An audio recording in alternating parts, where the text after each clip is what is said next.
Hello বন্ধুরা, welcome back to my video. তো আজকে একটা শাকিব খানের তুফান মুভি নিয়ে একটা নতুন আপডেট নিয়ে আসলাম। আপনারা সকলেই অলরেডি অবগত আছেন যে আগামী কোরবানির ঈদে শাকিব খানে যাদের চুলকানি, রায়হান রাফি তাদের জন্য সিনেমা হলে মলমের ব্যবস্থা করতেছে। তো যাই হোক, সেই ইতিহাস সৃষ্টিকারী আগত তুফান সিনেমার একটা লেটেস্ট আপডেট নিয়ে আপনাদের সাথে হাজির হলাম শেয়ার করার জন্য।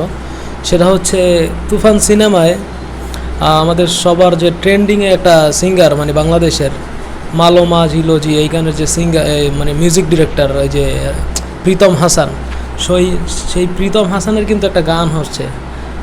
তো সেই প্রীতম হাসানের একটা গানের শুটিং হচ্ছে ইন্ডিয়াতে, যেটা হচ্ছে এই তুফান মুভির যে ইন্ডিয়ার যে SBF-এর কর্ণধার ডিরেক্টর মহেন্দ্র সোনি, সে তার ফেসবুক পেজে শেয়ার করে রায়হান রাফি, শাহরিয়ার শাকিল, তারপর প্রীতম হাসানরে ট্যাগ করছে। তো তাতে বোঝা গেল যে এই তুফানে একটা উড়াধুরা ডান্স নাম্বার গান হইতেছে, যেটার ডিরেক্টর অথবা সিঙ্গার হচ্ছে প্রীতম হাসান। মানে কি বলবো, এরকম যদি হয় তাহলে সিনেমা হলে জাস্ট মানে পুরো অডিয়েন্স নাচবে, কাঁপবে।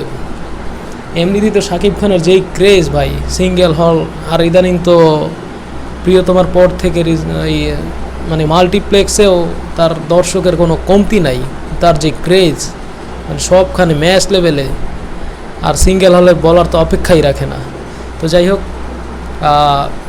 এই আপডেটটাই আপনাদের সাথে শেয়ার করার জন্য আসছিলাম। তো তুফানের এবং বাংলাদেশের আরও ভালো ভালো মুভির পরবর্তী আপডেট জানার জন্য আমার চ্যানেলটা সাবস্ক্রাইব করেন। ধন্যবাদ, বাই।